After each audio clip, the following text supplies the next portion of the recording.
Hello friends, దేవుని కృప వల్ల అయ్యగారు అమ్మగారు మీ అందరికీ దేవుని యొక్క విలువైన ప్రసంగములు స్వయంగా రాసినవి మీకు అందచేయాలని కోరుకుంటున్నాను. మా పుస్తకంలో సిలువ ధ్యాన ప్రసంగములు 83 ప్రసంగములు, క్రిస్మస్ ప్రసంగములు 50 ప్రసంగములు, బైబిల్లోని స్త్రీల ప్రసంగములు 72 ప్రసంగములు, మోషే సుఖోపవాస ప్రసంగములు 63 ప్రసంగములు. ఈ పుస్తకములు అయ్యగారు అమ్మగారు స్వయంగా రాసినవి మీ అందరికీ అందాలని కోరుకుంటున్నాము. మా పుస్తకములు కావాల్సిన వారు కాంటాక్ట్ అవ్వాల్సిన numbers: Bapatla reverend doctor P Jayapal garu, phone number 9866412025.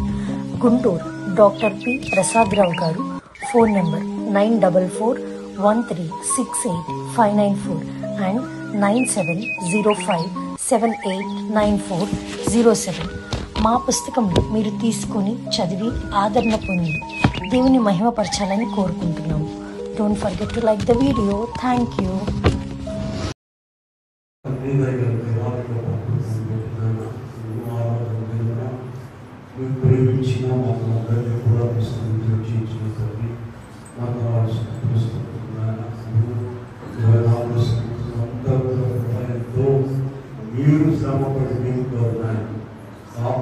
సజీవులుగా ఉంచి ఇలా సముద్రంలో ప్రవేశపెట్టుతున్నారు. ఇదిగో క్రిస్మస్ వర్తమానం లోకంలో మనుషులను నింపినదండి. ఈ దీవులకు నింపినదండి. ఇదే ఉంటున్నా మీరు మాకు మాట్లాడదు వాక్యమై చేస్తున్నాము. నిన్ను వేడుకొని ప్రార్థిస్తున్నాము. కూర్చున్నాము. మేము వెళ్ళి చూచినాము స్వామి యేసుక్రీస్తును. మేము వెళ్ళి చూచినాము స్వామి యేసుక్రీస్తును. ప్రేమను వచ్చినాము మానవులగా. ప్రేమను వచ్చినాము మానవులగా.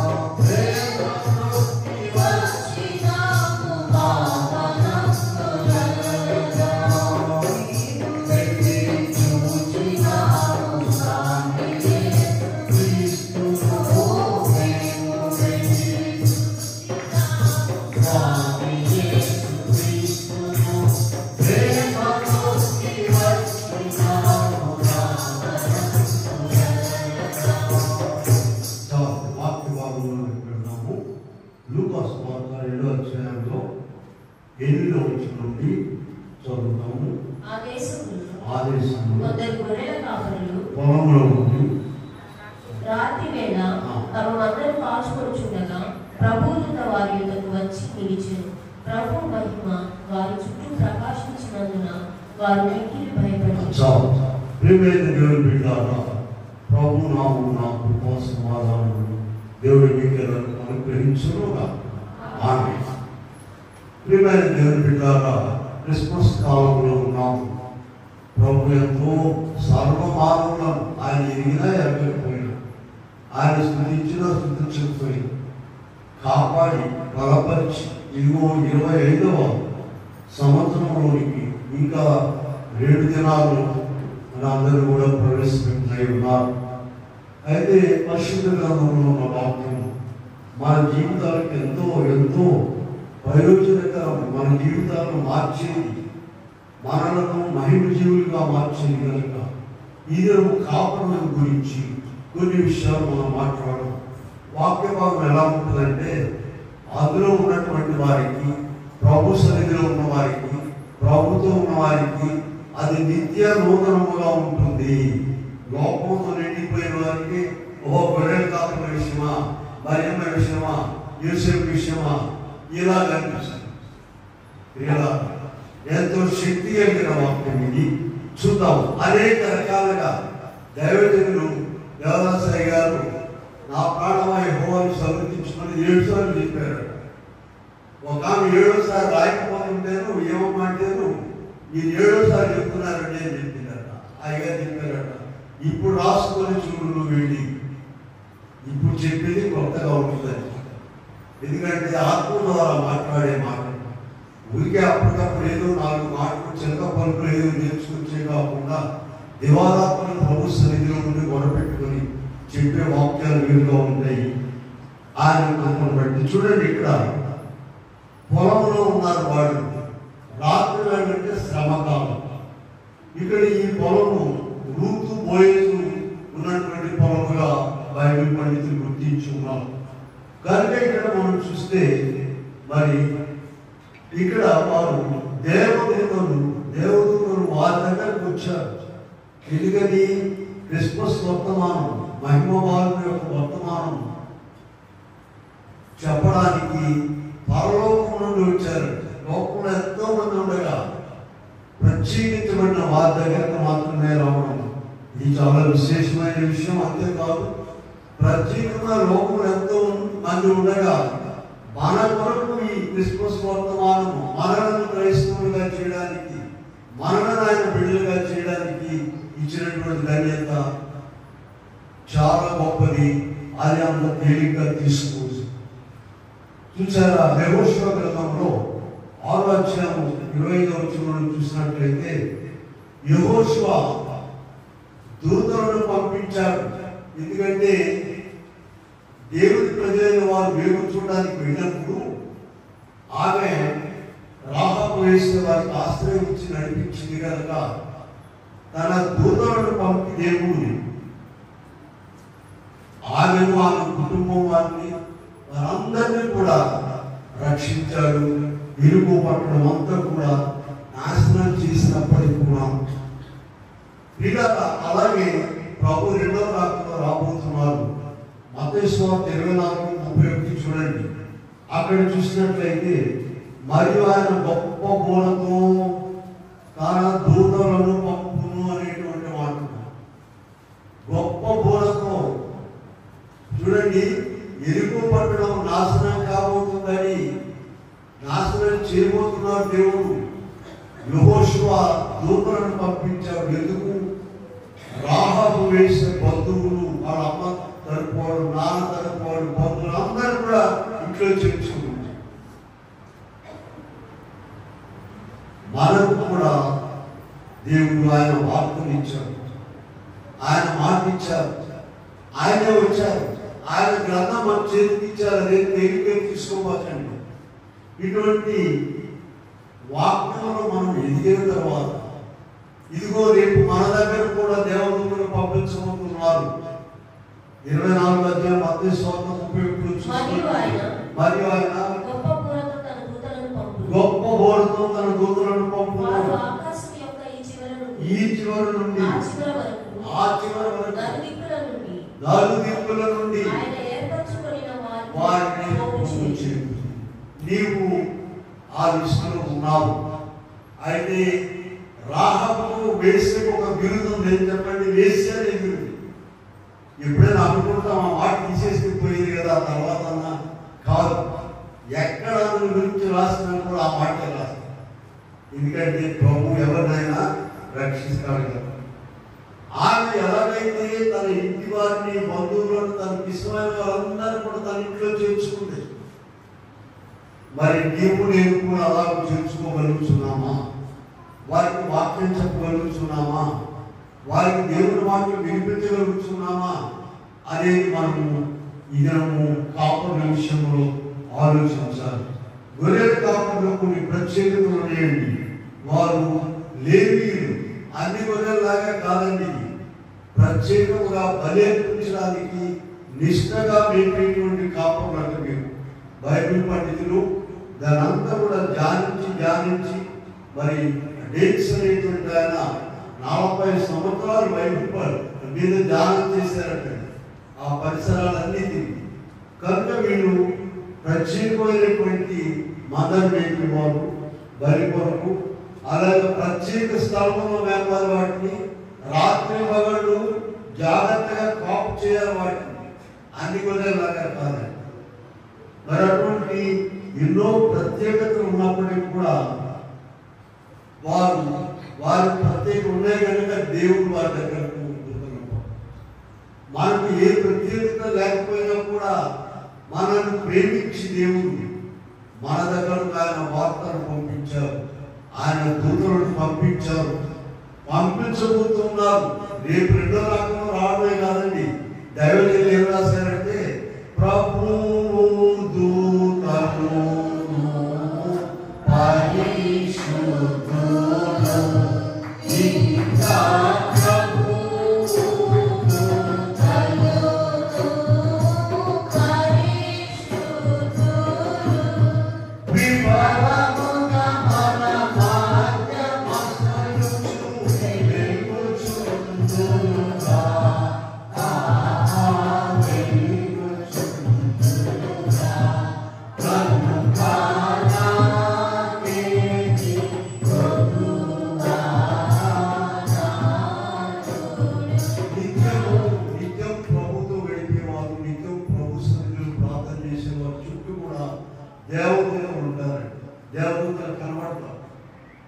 కనుక ఏ ప్రత్యేకత లేకపోయినా కూడా ఆయన అపారమైనటువంటి కృపను బట్టి మనలను ప్రేమించి తన వారిగా ఏర్పరచుకుని తన మాటలు మనకించి తన దూతలను మన దగ్గరకు పంపించలై ఉన్నారు. కనుక ఇక్కడ చూసినట్లయితే అంతేకాదు, వారు గొర్రెల మందలను వదిలిపెట్టి వచ్చేసారు. ఎందుకు వదిలేదంటే బైబిల్ పండితులు చెప్పిన ప్రకారముగా చూడండి, యోహాను సువార్త 1వ అధ్యాయము 29వ వచనంలోను 36వ వచనంలోను ఏముంటుందంటే, ఇదిగో లోక పాపములను మోసుకుని పోను దేవుని గొర్రె పిల్ల అని ఆ గొర్రె పిల్ల వచ్చేసింది కనుక ఈ గొర్రెల మందలను వాళ్ళు విడిచిపెట్టి వచ్చేసారు. అంత జ్ఞానం వారికి ఉన్నది. అయితే వారు జ్ఞానం ఉన్నా లేకపోయినా వదిలిపెట్టి వచ్చారు కనుక అది ఎందుకు అలా జరిగిందో మరి దేవుని ఆత్మ ద్వారా భక్తులైన వారు రాయడం జరిగింది. చూడండి, ఇక్కడ 2వ అధ్యాయం లూకాసు వార్త 2:10 ఏముందంటే, ఇదిగో ప్రజలందరికీ కలుగబో మహా సంతోషకరమైన సువర్తమానము నేను నీకు తెలియజేస్తున్నాను. ప్రజలందరికీ, అప్పుడు 2000 సంవత్సరాల క్రితం సంగతి అండి ఇది. ప్రజలందరికీ రాశారు. ఎందుకు అందరి సంగతి వీళ్ళకి పరిశుద్ధ గ్రంథమైన బైబిల్ ఎవరిని కూడా విడిచిపెట్టదండి. చూడండి, యెషయా గ్రంథం 54వ అధ్యాయంలో 5వ వచనం చివరకు మాట చూడండి. 54వ అధ్యాయము 5వ వచనం చివర ఉన్నట్టు ఏముంటుందంటే, అక్కడ ఆయన సర్వలోకమునకు దేవుడని ఆయన పేరు ఏంటంటే, సర్వలోకమునకు దేవుడని పేరు ఆయన ఉన్నారు. మీ బైబిల్లో పెట్టిందా? సర్వలోకమునకు, ఒక బజారుకి, ఒక ఊరికి, ఒక కులానికి, ఒక దేశానికి, ఒక సీజన్కి దేవుడు కాదైనా సర్వలోకమునకు దేవుడు. ఎంత గొప్ప దేవుడు చూడు. కనుక ఇటువంటి దేవుడు ఈ లోకానికి రావడం అనేటువంటిది చూడండి. గొర్రెల కాపర్ల చుట్టూ మహిమ, దేవుని మహిమ ప్రకాశించిందంట. యెషయా గారు 6వ అధ్యాయంలో యెషయా 6:3లో అక్కడ మనం చూసినట్లయితే, ఈయన యెషయా గారు అత్యున్నత సింహాసనం మీద ఉన్నటువంటి ప్రభువు చూస్తున్నారు. సైన్యముల అధిపతి యెహోవా పరిశుద్ధుడు పరిశుద్ధుడు పరిశుద్ధుడు సర్వలోకం. వీళ్ళ ఈ మాట చూడండి, సర్వలోకం ఆయన మహిమతో నిండి ఉన్నదట. మన కంటికి కనబడేది కాదండి. ప్రతి మనిషి వెనక, ప్రతి సహాయం వెనక, ప్రతి అంశం వెనక ప్రభు హస్తం ఉన్నది. వారు దాన్ని చూడాలి, లోకాన్ని కాదు చూసేది. లోకంలో ఆయన మహిమ కనబడుతుంది. ఒకరు మంచి ప్రజ్ఞా పాఠవాలు వ్యక్తపరిచారు. దేవుడు వీడికి ఎంత గొప్ప జ్ఞానం ఇచ్చాడండి అని అనుకోవాలి. దేవుడు సమస్తం చేసేది. కనుక ప్రియులారా, మీరేం చేశారంటే, వార్త వచ్చేసిందండి. 2వ అధ్యాయం 15వ వచనంలో లూకాసు వార్తలో ఒకరితో ఒకరు మాట్లాడుకున్నారంట. ఏమని? వెళ్దాం వెళ్దాం వెళ్దాం, వీళ్ళి ప్రభువుని చూద్దాం. వార్త వచ్చింది. ఎక్కడి నుండి వచ్చిందండి? పరలోకముల నుండి వచ్చింది. మనకి ఎక్కడి నుంచి వచ్చిందమ్మా వార్త? మనకి ఎవరైనా భక్తులైన సేవకులు తెచ్చిపెట్టాడా వార్త? అలా కాదు, ప్రభువే నిన్ను ఏర్పరచుకొని నీ బంధువులు, నీ చుట్టాలు, నీ ప్రాంతంలో ఎంతో మంది ఉండగా ప్రభువే నీ దగ్గరికి ఈ వార్తను తీసుకొచ్చారు. వారు ఏం మాట్లాడుకుంటున్నారంటే, వెళ్దాం పదండి. కానీ అందులో ఎవరు లేడు. మహా జ్ఞానం కలిగిన ఎవరు లేడు. ఏ జ్ఞానం అన్నది? అరే పుట్టిన ఆడబోగా తెల్లారనేవాడు లేడు. అట్లా అనేవాడు చాలా మంది ఉన్నారు. ఏమన్నా చీకట్లో ఎందుకు రాయడము, గుడి మీద పెట్టి పుట్టిన ఎక్కడ పోతాడు, పొద్దున్న వెళ్దాం, తెల్లారుతాం వెళ్దాం, రాకుండా అనేవాడు లేడు. మనం కూడా ఏం మాట్లాడుకోవాలి? ఒకరినొకరు ఏం మాట్లాడుకోవాలి? ప్రభు విషయాలు మాట్లాడుకోవాలి. ప్రభు సన్నిధికి వెళ్దాము. ప్రభు కొరకు ఏదైనా చేద్దాం. చూడండి, మలాకీ గ్రంథంలో ఒకసారి వెళ్దాం. మలాకీ గ్రంథంలో 3వ అధ్యాయంలో 16వ వచనం ఏముంటుందంటే, యెహోవా యందు భయభక్తులు గలవారు ఒకరితో ఒకరు మాట్లాడుకుంటుండగా యెహోవా చెవి యొగ్గి ఆలకించు. ప్రభు పని విషయం కానీ, ప్రభు మందిరానికి వెళ్ళే విషయం కానీ ప్రభు విషయాలు మాట్లాడుకుని వెళ్దాము, చేద్దాము అనుకునేటువంటి వారు కావాలి. ఇదిగో ఈ గొర్రెల కాపుల ద్వారా మనం నేర్చుకోవాలి. వాయిదా వేసే పని కాదండి ఇది, వాయిదా వేసేది కాదు, ప్రభు పని. కొలస్సీ రాసిన పత్రికలో అందుకని పౌలు గారు 4వ అధ్యాయం 6వ వచనంలో ఒక మాట చెప్తున్నారు, చిన్న మాట. మీ సంభాషణ ఎలా ఉండాలంటమ్మా? 4:6 చదువుతున్నారు కొలస్సీ రాసిన పత్రిక. ప్రతి మనుషునికి ఎలాగూ ప్రత్యుత్తరం ఇవ్వవలెనో అది మీరు తెలుసుకొనుటకై మీ సంభాషణ ఉప్పు వేసినట్లు ఎల్లప్పుడూ రుచికలదిగాను ఎలా ఉండాలంటమ్మా? ఎంత వాక్యాన్ని మామూలుగా మనం వాడుకునే పదాలు ఎలా పోలుస్తున్నారో చూడండి. ఉప్పు వేసినట్టుగా మన సంభాషణ కూడా ఉంటుందండి. ఉప్పు కసిగాలి లేదా ఉప్పు లేకపోవడం. ఇలా అనేక వంటకాలు చేసుకుంటారు కదా, ఉప్పు అంటుందట. ఏదైనా వేసుకోండి, నేను లేకపోతే చూసుకునేవి. ఎన్ని మసాలాలు అన్నాయని ఏమయ్యారమ్మా? ఉప్పు వేయాలి. దేవునికి సంబంధించినటువంటి రుచి, దేవుని మాట ఉండాలి. ఒక సంబంధమైన కాదు. వెళ్దాము, ప్రభు పని చేద్దాము. మరి ఇక్కడ ఇంతమంది భోజనం చేస్తున్నారు, ఇంత ఘనంగా జరుగుతున్నది. మరి ఎవరు పని చేస్తున్నారని ఎవరైనా ఆలోచించారా? మనం ఎందుకు చేయకూడదు అనుకుంటున్నారా? కనుక ఇక్కడ మనం చూస్తే మలాకీలో 3:16 ఏం చూసారు చూడండి. యెహోవా భక్తులు వారు ఒకరితో ఒకరు మాట్లాడుకుంటుండగా ప్రభు ఆలకిస్తున్నారు. కాపులు మాట్లాడుతున్నారు, వెళ్దాం. పరలోకం నుండి వచ్చినటువంటి విలువ కలిగినటువంటి ఆహ్వానాన్ని వాడు తిరస్కరించరా? వాడు తిరస్కరించే వాళ్ళైతే వాళ్ళందరికీ ఆహ్వానం వచ్చేదే కాదు. దేవుడికి తెలుసు వాడు తిరస్కరించే వాళ్ళ వెళ్ళేవాడు. కనుక వాడు ఏం చేశారు చెప్పండి? త్వరగా వెళ్ళారు. త్వరగా వెళ్ళి అడ్రస్ చెప్పారు కదా, అడ్రస్ ఎక్కడ పోతారే నేను కదాలు అనుకోరా. వెంటనే రాత్రి కాలం చీకట్లో వాటన్నిటిని వదిలిపెట్టి బాధ్యత కలిగినటువంటి పనికి మందలను వదిలిపెట్టేసి వెళ్ళిపోయారు. ప్రియమైన వారులారా, మందలను భద్రంగా కాల్చేవారు వాడు. మనం కూడా మనకు అప్పగింపబడిన మందం ఉన్నదని సంఘం, కుటుంబం, నీకు అప్పగింపబడిన వారిని నీవు భద్రంగా కాపాడుతున్నావా? కొద్దిమంది నీకు అప్పగింపబడిన సంఘము, నీకు అప్పగింపబడిన కులము, నీ బంధువులు. చూడండి, రాహాబు వేసే సంగతి మనం చూసాం. ఆమె చేసిన అందరినీ కూడా తన ఇంట్లో చేర్చుకున్నది. కనుకనే మనం ఇక్కడ చూసినట్లయితే వీళ్ళు ఎలాగైతే వారు ప్రభు మాట ప్రకారముగా మాట తప్పకుండా పనిచేశారు, మనం కూడా అలా చేయాలి. ఇప్పుడు 17వ వచనంలో కొద్దాం చూడండి.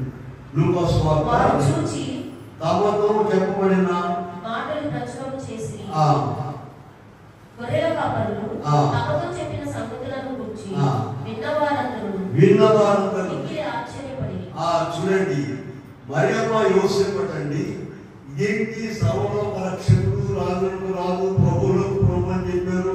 పరలోకం నుండి దేవదూతలు వచ్చారు కదా, ఏంటి పశువులకు ఏంటి, పశువుల పాక ఏంటి, ఇదేంటి అనే సందేహంలో ఉన్నారటండి వారు. అయితే ఈ కాపర్లు వచ్చి చెప్పినటువంటి మాటలకు వాళ్ళు అప్పుడు స్థిరపడిపోయారు. పరలోకంలో నుండి వచ్చిన దేవదూతలు కాపర్లకు ఏమేం చెప్పారో ఆ మాటలన్నీ కూడా త్వరగా వెళ్ళి మరియను, యోసేపును తొట్టిలో పడుకున్న శిశువును చూచారు. అప్పుడు 18వ వచనం, గొర్రెల కాపరులు తమతో చెప్పిన సంగతులను గురించి మిక్కిలి ఆశ్చర్యపడింది. అయితే మరియా భద్రపరుచుకున్నది. ఇలా ఆశ్చర్యపడేవారు వేరే, భద్రపరుచుకునేవారు వేరే. ఇలా ఈ దినం ప్రభు మనకిచ్చే వర్తమానంలో ప్రాముఖ్యమైన విషయం ఏంటంటే, కాపరులు మరియమ్మ యోసేపు కూడా బోధ చేశారు.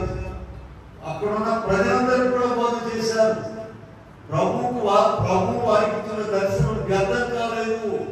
ప్రభు వారికి ఇచ్చిన మాటలు వ్యర్థం కాలేదు. నీకు నాకు ఇచ్చిన మాటలు వ్యర్థమైనవి చూడండి.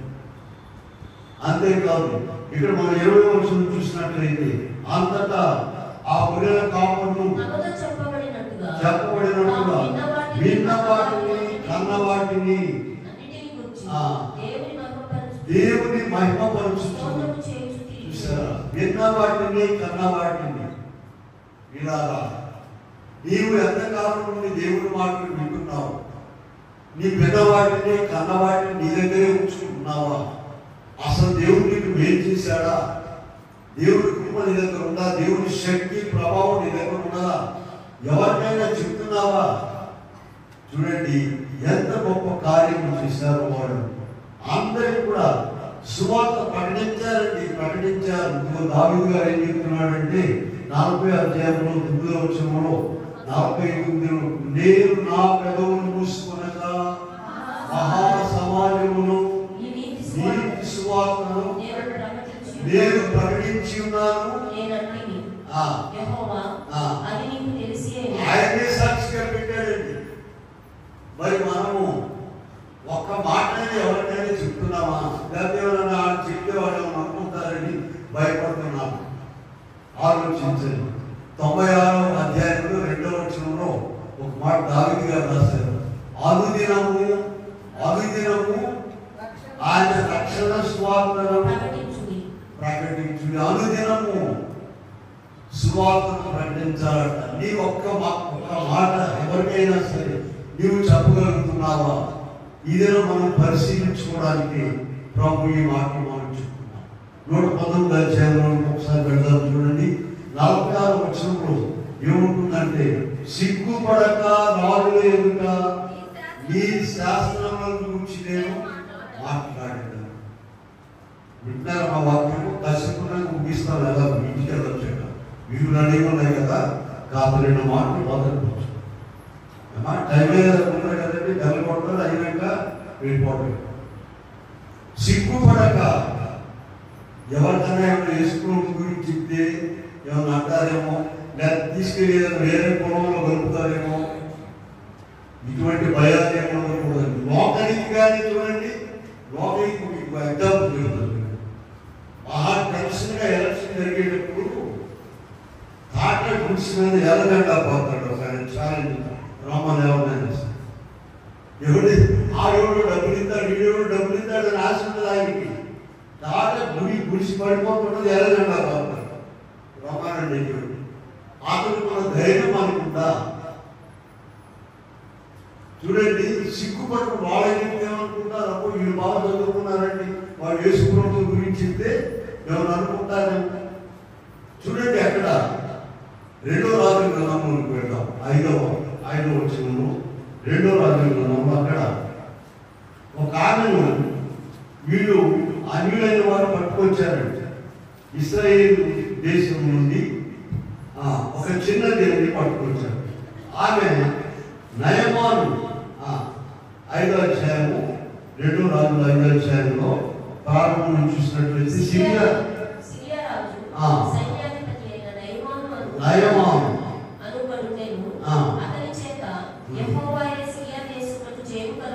రెండవ సిరియాలో గుంపులుగా బయలుదేరి చిన్నదానిని చెరగొని తేగా పరిచర్య చేయుచుండెను. వినండి, ధ్యానానికి విందాం. ఒక చిన్న అమ్మాయిని ఇశ్రాయేలు దేశం నుండి పట్టుకొచ్చారండి బానిసగా. ఈ నయమాన్ ఇంట్లో పనిచేస్తుందామే. నయమాన్ ఎటువంటి వారు అనుకున్నారు? సిరియా దేశానికి సైన్యాధిపతి. ఆయన భార్య సైన్యాధిపతి భార్య ఎలా ఉంటుందమ్మా? ఇంకా పవర్ఫుల్గా చూసిందేగా చెప్పండి. సైన్యాధిపతి పవర్ఫుల్లా, ఆయన భార్య పవర్ఫుల్లా? ఆడవాళ్ళు చెప్పండి. ఆయన భార్య పవర్. ఈ పౌర్ణానికి అడుగుదమైన స్వార్థ చెబుతుందండి. మనందరికి సిగ్గు కలగడానికి ఈ విషయాన్ని రాసింది.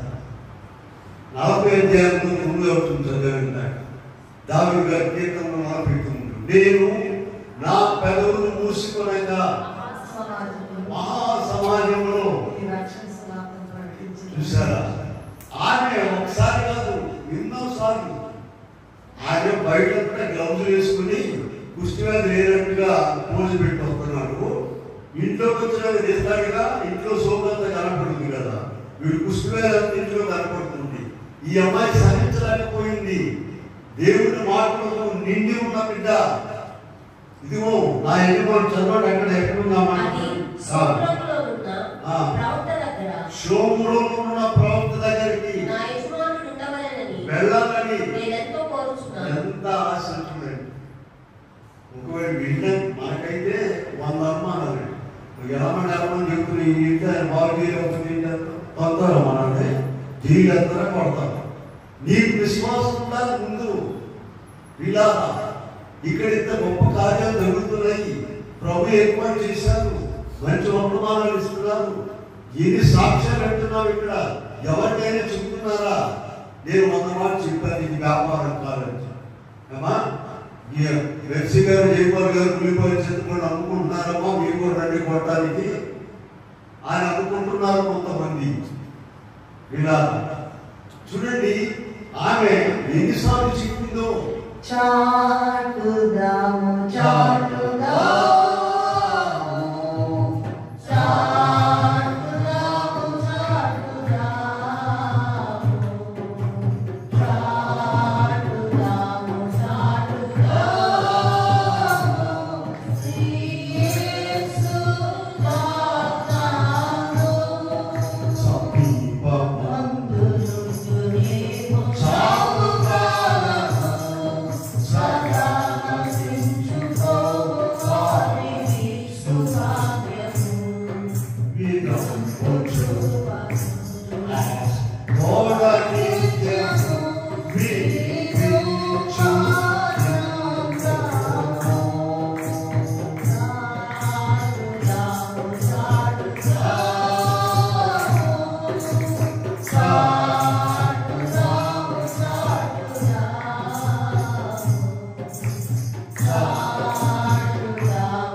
దేవుని వాక్యం అంట.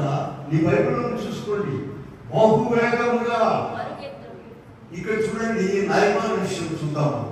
2వ రాజుల గ్రంథంలో ఉన్నటువంటి నయమాన్ విషయం చూస్తే 5వ అధ్యాయం చూస్తున్నాం కదా. చిన్నది నయమాన్ భార్యకు వార్త చెప్పింది. నయమాన్ భార్య నయమాన్కి చెప్పింది. నయమాన్ అంటే ఎవరమ్మా? ఎవరైనా పొలం కూలికి వెళ్ళి ఆయన కదా, ఆయన ఒక దేశానికి సైన్యాధిపతి. ఆ చిన్నది ఇంట్లో పనిచేసే చిన్నది నయమాన్ భార్యకు వార్త చెప్పింది. నయమాన్ భార్య నయమాన్కి చెప్పారు. నయమాన్ సిరియా రాజుకి చెప్పాడు, అయ్యా గొప్ప భక్తులు ఉన్నాడంట, అక్కడ నన్ను బాగు చేస్తాడంట. అఫీషియల్ లెవెల్లో వెళ్ళాలని చూసాడు ఆయన, మామూలుగా కాదండి. ఆ సిరియా రాజుగారు ఏం చేశాడు? ఇశ్రాయేలు రాజుగారికి వార్త పంపించాడు.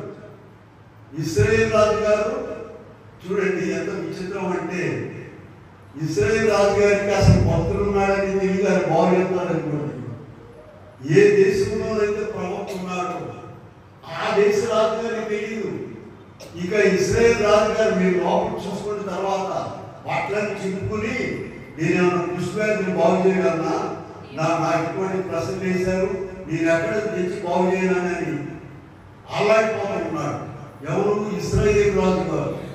అప్పుడు ఎలీషా గారికి వార్త, ఎందుకయ్యా నువ్వు దళదళలాడిపోతావు, ప్రవక్త ఒకడు ఉన్నాడని గుర్తించుకో, పంపించిన దగ్గరికి. చూడండి ఎంత విచిత్రంగా ఉంటుందంటే వాక్యం. నయమానిలో పనిచేసేటువంటి చిన్నదానికి ఉన్న భక్తి ఇశ్రాయేలు రాజు గారికి లేదు. నయమానిలో పనిచేసేటువంటి చిన్నదానికి ఉన్న ప్రవక్త శక్తి ఏంటో ఆమెకు తెలుసు. అదే శక్తి ఆ దేశ ఏ దేశం, మన దేశ ఇశ్రాయేలు దేశం ప్రధానికి తెలియదండి. చూడండి ఇవన్నీ ఎందుకు చెప్పానంటే, నేను బహువేగముగా ఆమె నోట్లో నుంచి వచ్చిన మాట నయమాను భార్య అక్కడ నుండి నయమాన్ దగ్గర నుండి సిరియా దేశ రాజుకు, సిరియా రాజు దగ్గర నుండి ఇశ్రాయేలు రాజు నుండి ప్రవక్త. ఎంత వేగంగా వెళ్ళిందో భూమికి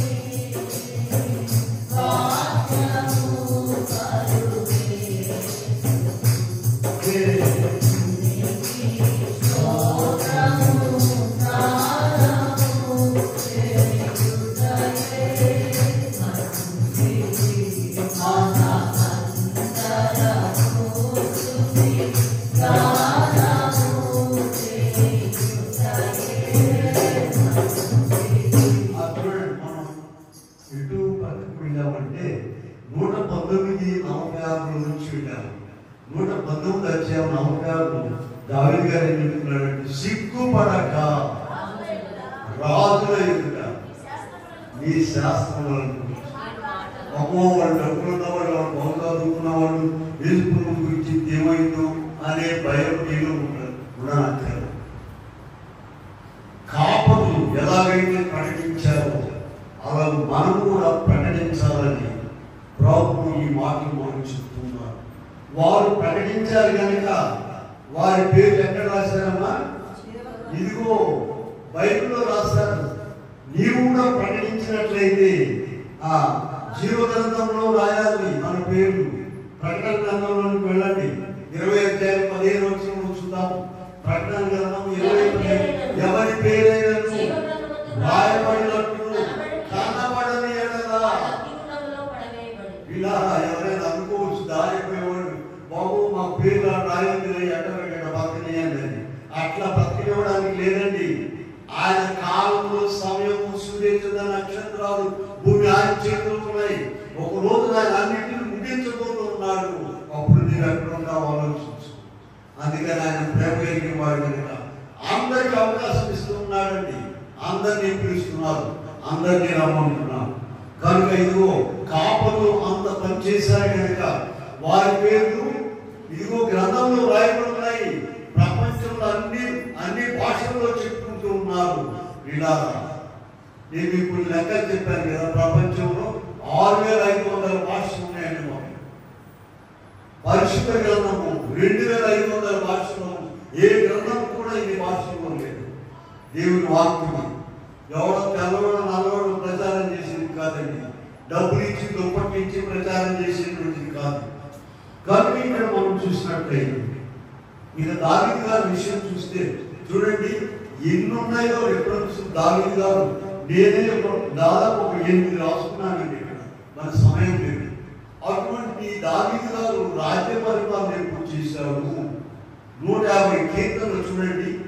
ఆయన కొన్ని వేల సంవత్సరాల క్రితమే దేవుడు ఎలా స్థుతించాలో, ఎలా ప్రార్థించాలో, ఎలా కీర్తించాలో అన్ని కూడా రాసిపెట్టేప్పటికి కూడా కొన్ని వేల సంవత్సరాల తర్వాత మనుషులు అందులో చూసి రాస్తున్నారు. ఎలా స్థుతించాలో నేర్పించారు. అటువంటి దావీదు గారి గురించి 2 మాటలు చెప్తాను చూడండి. ఇక్కడ మనం చూసినట్లయితే దావీదు గారు మరి 89వ కీర్తనలో చూద్దాం. మనం చూడండి 89వ కీర్తనలో 4వ అధ్యాయంలో చూడండి. అక్కడ ఏముందో,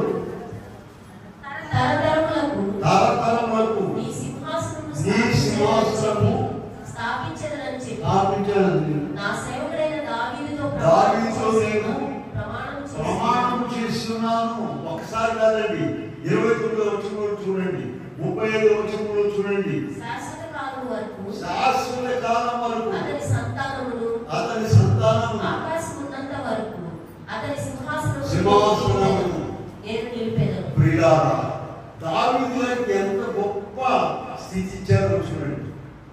ఇప్పుడు మీరు ఒకసారి యెషయా గ్రంథంలో 55:3 విన్నట్లయితే 55:3 చదవడానికి అందరూ తీసి చదవండి. ఎంత గొప్ప దేవుడు దీవెన.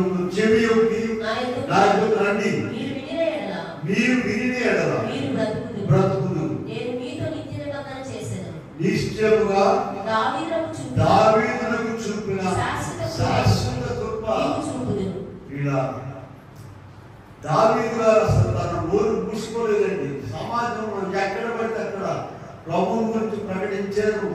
ఇదిగో ఆ మనస్సును తీసుకొస్తుంటేనండి ఎగురుతా చిందులేసి పాట పాడాడు. ఇలా ఆయన భార్య ఏముందంటే మీకాలు ఏదని పిచ్చోడ్లాగా నువ్వు రాబోతున్నా వీటి అటు ఎగురుతావేంట. దేవుడు ఏం చేశాడు? మీకాలకి సంతానం లేకుండా చేశాడు. సిగ్గుపడ్డా ప్రభు మాట విషయం. మనమైతే అబ్బో ఎంత సిగ్గు, తప్పుడు పనులు చేయడానికి సిగ్గు లేదు. దేవుడు మాట్లాడాలని చెప్పాలంటే వాళ్ళేమనుకుంటారు, వీళ్ళేమనుకుంటారు. వీళ్ళ అటువంటి శాశ్వతమైన కృపను 55:3 మనం చూసిన యెషయా చెప్తున్నారు. దావీదుకు చూపించిన శాశ్వతమైన కృపను మీకు నేను చూపిస్తానని చెప్పారండి. ఎందుకంటే ప్రభువుని గురించి ప్రకటించాడండి. ఎక్కడైనా సరే ప్రకటించారు. ఎవరి దగ్గరైనా సరే భయపడలేదు, సిగ్గుపడలేదు. నీకు కూడా అటువంటి దీవెన రావాలంటే ఇదిగో కాపుల దగ్గర నేర్చుకున్నాము. ఇశ్రాయేలు చిన్నది ఇతర దేశంలో సిరియా దేశానికి ఆమెటండి, సిరియా దేశానికి మొట్టమొదటి క్రైస్తవ రాయబారి ఎవరండి? ఇంట్లో పనిచేసుకునేటువంటి ఆమె ఎన్ని మాట చెప్తుందో ఆమె దెబ్బకు తట్టుకోలేక, ఇది శక్తి కలిగిన మాట అండి. ఏంటి నువ్వు చెప్పేది ఏంటి? నీ మొక్కం నువ్వు తోలుకో, నువ్వు చీపు తీసి చూసుకో అనేటువంటి మాట కాదు ఇది. ఆ మాట బయటకు వచ్చిందంటే ఇందాక 147:15 ఏంటంటే తెలుసా? పుస్తకాలు బైబిల్ 147:15 బహువేగముగా నీ నోట్లోంచి బయటికి రావాలి కానీ బహువేగముగా. ఈ దగ్గరకు రోజు వస్తుంటారు కదా, కూరగాయలు వాళ్ళు వస్తారు, ఇంటి పక్క వాళ్ళు వస్తారు, ఖాళీ ఉన్నప్పుడు ఆడికి తోసుకొని వస్తారు. ఆడికి ఏదైనా మాట చెప్పి మీ ముంచారు రాయిపోతాయి. వేసుకుని మేము వెళ్తున్నాం చూసారు, ఒకసారి అమ్మా చెప్పు. ప్రియులారా, ఇక చివరిగా ఇర్మియా గారి విషయం చెప్పి నేను పూజిస్తాను. చూడండి, ఇర్మియా గారు ఆయనకి ఎంత శ్రమ వచ్చిందంటే 29 వచ్చినా చూడండి, 20 అధ్యాయంలో ఆరాధనలో మనం చదివా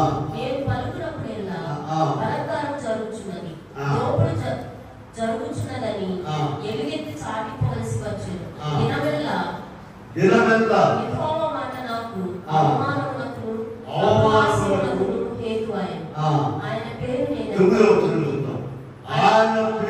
ఎత్తను, ఆయన నామమును బట్టి ప్రకటింపను అని నేను అనుకుంటున్నా. అది నా హృదయములో అగ్నివలే మండుచు నా ఎముకలలోని మూయబడినట్టున్నది. ఆయనకి ఎంత శ్రమ వచ్చిందంటే మేము చూపిస్తాను. చూడండి, దావీదు గారికి వచ్చిన శ్రమ చెప్తాను. ఇర్మియా గారికి వచ్చిన శ్రమ 26:8 చూడండి. 26 అధ్యాయం 8వ వచనంలో నీవు మరణ శిక్షణ ఉందక తప్పదు అని చెప్పేశారు. ఆయన దేవుని మాటను ప్రకటిస్తుంటే ప్రభు ఆయన చెప్పిన మాట చెప్తుంటే ఉందా మీకు? 26 అధ్యాయం 8వ వచనంలో యెహోవా ఇర్మియాకు ఆజ్ఞాపించిన మాటలన్నిటిని అతడు పలికి చాలించిన తరువాత యాజకులను ప్రవక్తలను జనులందరూ అతన్ని పట్టుకొని నీవు మరణ శిక్ష నొందక. యాజకులు ప్రవక్తలు జనులందరూ పట్టుకుని ఆయన ఏమన్నారట? నీవు మరణ శిక్ష నొందక తప్పదు. 32:5 చూడండి, 32 అధ్యాయం 5వ వచనంలో ఆయన చెరసాలలో వేయించారండి. చెరసాలలో వేయించారు. 32 అధ్యాయము 5వ వచనంలో మీరు కత్తితో యుద్ధం చేసినను ఆ. మీరు జయమునందరు అను మాటలు నీ మీద ప్రకటించుచున్నావని ఆ. ఇర్మియాతో చెప్పి ఆ. అతని చెరసాలలో వేసి చెరసాలలో 37వ అధ్యాయంలోకి వెళ్ళండి. 37వ అధ్యాయం 16వ వచనంలో అయితే చెరసాలలో కాదు, చెరసాలలో గొయ్యుంటని గోతులు పడేశారు. ఇర్మియా చెరసాల గోతిలో వేయబడి చెరసాల గోతులు వేయబడి అక్కడ అనేక దినములుండెను. చూడండి, ఈ దెబ్బలు తట్టుకోలేక ఆయన 8-9 వచనాలు ఏమంటున్నాడు చూడండి. 20వ అధ్యాయం 9వ వచనంలో ఈ దెబ్బకు తట్టుకోలేక ఏమంటున్నాడంటే ఆయన పేరు నేను ఆయన పేరు నేను ఎత్తను, ఆయన నామమును బట్టి ప్రకటింపను అనుకుంటున్నా. అది నా హృదయములో మూయబడినట్లున్నది. అగ్ని వలె మండుచున్నది. ఇలా మనం అసలు ప్రకటించే పని లేదు, ఎత్తే పని లేదు. అసలు అగ్ని ఆడుతాక మాన్యపు చేసేది నీకు దగ్గర. కనుకని ఆయన భక్తులు చెప్పినట్లుగా జరిగింది ఇశ్రాయేలు దేశంలో. ఇలా నీలో ఉన్నటువంటి మాట అగ్ని వలె మండుచుండాలి, ప్రకటన చేయాలి. ఎక్కడికి వెళ్ళినా, ఎవరి దగ్గరికి వెళ్ళినా ప్రకటన చేయాలి. గొప్ప అవకాశం ఇస్తారండి, ప్రకటన చేయాలని నీకు ఆశ ఉంటే. ఇవన్నీ విజయవాడ వెళ్ళామండి మేము. ఈ 5వ పుస్తకం ప్రశ్నలు ఇద్దామని వెళితే ఏమైందంటే ఆ ప్రెస్ వాడు అదిగో ఇదిగో అని చెప్పి చీకటి పడేట్టు చేశారు. నైట్ ఉండాల్సి వచ్చింది. సరే ఆర్ఎండ్బి ఆఫీస్లో ఎగ్జిక్యూటివ్ ఇంజనీర్ గారు అయ్యా మీరు ఇక్కడ ఉంటున్నారా, మీటింగ్ నిమిషాల మీద మీటింగ్ పెట్టేశాడే. వీళ్ళ భోజనాలే వచ్చింది, అక్కడ కుర్చీలే వచ్చింది. 2 ఎగ్జిక్యూటివ్ ఇంజనీర్లు వచ్చేసారు. ఒక ఆయన అసలు కొత్త ఆయన, అసలు ఎప్పుడు కూడా ఆయన ఎప్పుడు నెరవేరాడు. ఆయన ఏమన్నాడంటే, అయ్యా మీరు ఎక్కడెక్కడ మీటింగ్ పెడతారు చెప్పండి, నేను వస్తానని చెప్పి నాకు బయలుమండి అని చెప్పి ఇలా ఇంటికి వెళ్తే అప్పటికప్పుడు ఒక స్థలంలో అందరిని కూడా పూజ చేశారు. మనం వాక్యం చెప్పాలి, దేవుని పని చేయాలి, సిన్సియర్గా నమ్మకంగా. లోకం అంతా బుధాలు తిరుగుతుంటారు. ఇలా అంత లోకమే. నేను ఎప్పుడు చెప్తుంటాను మీకు, మనిషి శరీరంలో పరలోకం పెరిగితే ఈ లోకం తగ్గుతుంది. ఈ లోకం పెరిగితే దాని మామూలు పదాలు ఏముంటుంది, ఇహం పెరిగితే పరం తగ్గుతుంది, పరం పెరిగితే ఇహము ఇలా తగ్గిపోతుంది. కనుక నీవు ఇంతకాలము దేవుల్లో ఉంది, నీలో ఏమున్నది, ఏ వాక్యం ఉన్నాయి, 10 మందికి ఏ వాక్యం చెప్పొస్తున్నావు. అది కానీ అంటాడు, ఈయన ఏంటాడు, ఈయన సంగతి ఆయన సంగతి మాకు తెలుసండి అని ఈయన 66 పుస్తకాలు అయింది. ఒక్కొక్కరికి 66 పుస్తకాలు ఏందమ్మా, ఈ వార్తలు 66 పుస్తకాలు ఏ జరిగిపోయింది. ఎక్కడ పోవడానికి నరకానికి పోవాలి. వీళ్ళ చూడండి, అంత కష్టపడి అతను ఇర్మియా ఎంతో కష్టపడి ఇక నేను ఈ వాక్యం చెప్పాలని నిర్ణయించుకున్నాడు. నిర్ణయించుకుంటే ఏమైందంటే లోపల రగిలిపోతుందట. ఇదిగో ఇవన్నీ ఎందుకు రాస్తారంటే మనం కూడా ఆ వస్తువులకి రావాలి. చూడండి, పౌలు గారి విషయంలో ఒక మాట చూపిస్తాను మీకు. నేను 1 కొరింథీ పత్రికలో 9వ అధ్యాయంలో 16వ వచనంలో నేను సువార్త ప్రకటింపకపోయినా కదా నాకు శ్రమ. చూడండి, సువార్త ప్రకటించకపోతే శ్రమ అంటే ఆయనకి. మనకు మనం ప్రకటించకపోయినా శ్రమే. కనుకనే ఎంత బలముగా ప్రకటించారో చూడండి. అపోస్తలులైన వాడు 12 మంది కంటే ఎక్కువ పరిచయం చేశారు. ఇలా ఇది మన పాఠం ఏంటంటే, ప్రభు మనకి ఇచ్చే వర్తమానం ఏంటి. గొర్రెల కాపుల దగ్గర బయలుదేరమ్మా, వారు అర్ధరాత్రి వదిలిపెట్టేసి గొర్రెలు వదిలిపెట్టేసి వచ్చి మరియమ్మ యోసేపుతో వాక్యం చెప్పిన వాళ్ళు, ఇంకా అక్కడ ఉన్న వాళ్ళందరికీ కూడా దేవుని మాటలు ప్రచురం చేశారు. విన్న వాళ్ళందరూ కూడా ఆశ్చర్యపడిపోయారు. చూడండి, గొర్రెల కాపులకు వర్తమానం ఎంత పవర్ఫుల్ అంటే, మరియమ్మ కూడా కదిలించబడి మరియమ్మ హృదయంలో భద్రపరుచుకునే స్థితి వచ్చింది. ఎందుకంటే అక్కడ ఉన్న వాళ్ళందరిలో టాప్ ఎవరంటే మరియమ్మ అండి. మరియమ్మ అంత భక్తి కలిగిన వాడు ఎవరు లేదు. ప్రభుత్వం సహవాసం, దేవుడు పరిశుద్ధ కన్యక 24 తరాలు శుద్ధి చేసుకొచ్చేలాగా ఆమె రావడానికి, ప్రభు రావడానికి. అటువంటి మరియమ్మ కూడా ఏమైంది? వార్త, కాపురం వార్త కదిలించేసింది, హృదయంలో భద్రపరచు. అలాగే మనం సిరియా దేశంలో మొట్టమొదటి క్రైస్తవ రాయబారి సిరియా దేశానికి ఎవరండి? తెల్లవాడు కాదు, డబ్బులు ఉన్నవాడు కాదు, కాళ్ళు ఉన్నవాడు కాదు, ఇంట్లో పనిచేసే ఆమె. ఎంత విశ్వాసం అవుతుంది! ఆ వార్త దేశాంతరంలో రాజులను కలిగించేసి. అలాగే ఇర్మియా గారి విషయంలో మనం చూసినట్లయితే ఇర్మియా గారు ఎంతో శ్రమ పడ్డారు, చెరసాలలో వేశారు, నీళ్లు లేని గోతులో పడేశారు ఆయన్ని. అలాంటిపోయాడు. అక్కడ ఏమున్నాయో, పాములు ఉన్నాయో, ఏమున్నాయో తెలియదు. అయినా కూడా ఆయనకి ప్రకటించడం వద్దనుకున్నాడట, కానీ హృదయంలో మండిపోతుంటాడు. కనుక ఈ మాటలు విన్నాం మనం. అలాగే పౌలు గారు కూడా ఏం చెప్పారు? సువార్త ప్రకటింపకపోయేన్నావు, శ్రమ చెప్పారు. ఇలా కనుక మనం ఇతరులకు ఒక మాట, దేవుని మాట చెప్పాలి. అనేక స్థలాలు తిరుగుతుంటారు కదండి, పలుకుబడి పెంచుకోవడానికి. ఊరంతా కూడా తిరుగుతుంటారు. నాకు ఆయన తెలుసండి, ఈయన తెలుసండి, ఈయన యేసు ప్రభు తెలుసా నీకు? కదా దేవుని మాటలు తెలిసి ఎంతమందికి దేవుని మాటలు చెప్పిపోతున్నాం? ఈ దగ్గర ఉన్నాయి అసలు దేవుని మాటలు. ఇలా ఇంకా ఎంతకాలం ఉంటాం మనం? ఇటువంటి గొప్పవారు కూడా వెళ్ళిపోయారు. ప్రవక్తలు ఏలియా గారు, ఎలీషా వీళ్ళందరూ ఇప్పుడు లేరు. మనం ఉంటామా? ప్రభు గొప్ప పని చేద్దాం, ప్రభు మాట చెప్తాం, ఇతరులు ప్రభు సన్నిధిలో 24 గంటలు గడుపుతాం, ప్రభు వాక్య జ్ఞానం చేద్దాం. అలా ప్రభుతో సహవాసం చేద్దాం. చేసినట్లయితే మనం ఇదిగో దావీదు చెప్పిన 55:3 ఏం చెప్పామంటే, దావీదు చెప్పిన శాశ్వత కృపను మాకు కూడా కావాలనుకుంటాం. కానీ దావీదు చేసిన పని చేయాలిగా. నువ్వు నిశ్చిత పని చేస్తూ దీవెనన్నీ రావాలంటే ఎలా వస్తాయండి? కనుక కాపులు ఎంతో పాఠం నేర్పించారు, పరుగులెత్తుకుని వెళ్ళారు. అందుకేగా పాడాము, మేము వెళ్ళి చూచినాము స్వామి యేసు క్రీస్తును, మేము వెళ్ళి చూచినాము స్వామి యేసు క్రీస్తును, ప్రేమ భక్తి వచ్చినాము భావనములలో, ప్రేమ భక్తి వచ్చినాము భావనములలో,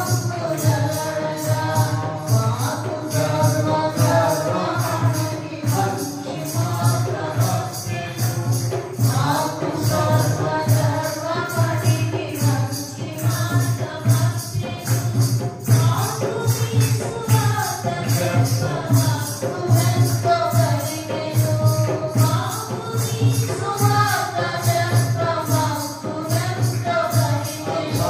ఒక మాట చూపించాలనుకుంటున్నాను.